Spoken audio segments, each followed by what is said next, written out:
बिस्मिल्लाहिर्रहमानिर्रहीम। अस्सलामु अलैकुम प्यारे व्यूअर्स और स्टूडेंट्स, अपनी दुआ में याद रखें। सबक नंबर 4 में हमने स्वाद और तोय के बारे में लिखना सीखा था वो और उसकी तमाम डिटेल्स के बारे में बात की थी। अब हम अपने सबक नंबर 5 की तरफ बढ़ते हैं। हमारा सबक नंबर 5 आयन और फे है। अब हम शुरू करते हैं। पहले हम इसको इम्बोज करके सीखेंगे। ये आयन हमारा,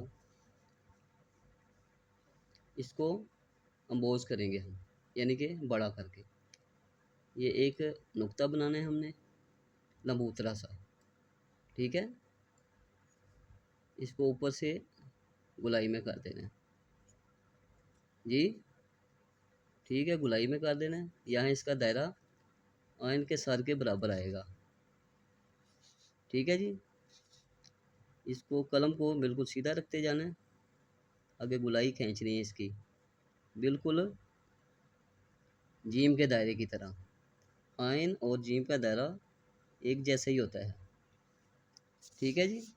ये आयन अम्बोज हो गया हमारा, यानी कि बड़ा। अब फे लिखते हैं हम। ये एक नुक्ता डाला है हमने, ठीक है। इसको ऊपर से गोल करना है, ऐसे गुलाई में आके आगे बे की शेप हमने लगा देनी है, ठीक है जी। ये बिल्कुल बे की तरह ही है। अब इसको कलम के साथ हम लिखेंगे।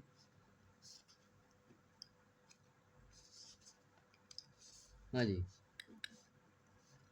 ठीक है जी। ये आयन को कलम के साथ लिख रहे हैं। ये ऊपर वाला हिस्सा गोल करेंगे नो के साथ।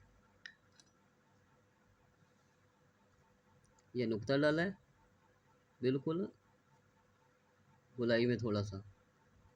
अब इसका दायरा इसके बराबर आके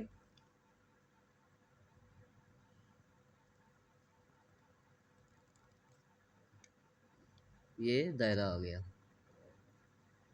बिल्कुल जीम के दायरे की तरह, ठीक है जी।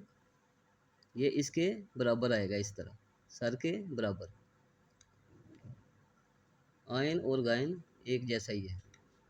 आगे ये फे का नुक्ता डाल के आगे ये बे का हिस्सा लगा देना है हमने।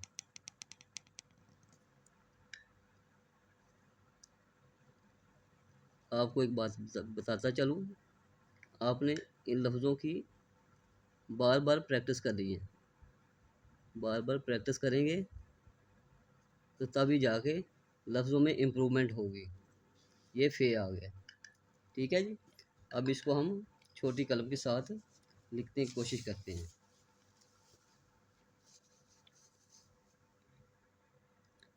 ये सारा आ गया इसका। ये नुक्ता लंबूतरा से डाल के इधर दायरा खींचेंगे हम, ठीक है जी।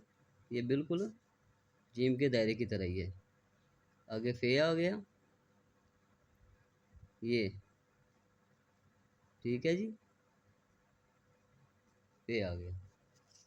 अब इनकी हम उमैशें नोट करेंगे।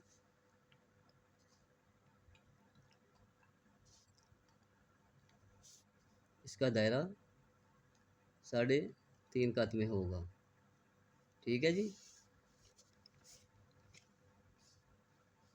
और गहराई इसकी 2.25 कत, और ये 5 कत में होगा फे का।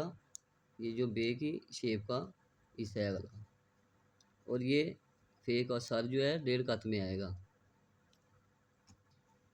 जी। इन तमाम लफ्ज़ों की प्रैक्टिस आपने बार बार करनी है। अगर लफ्ज़ों की समझ ना आए तो कमेंट करना है, ठीक है जी। शेयर करें, लाइक करें, सब्सक्राइब करें। बहुत शुक्रिया। अल्लाह हाफिज़।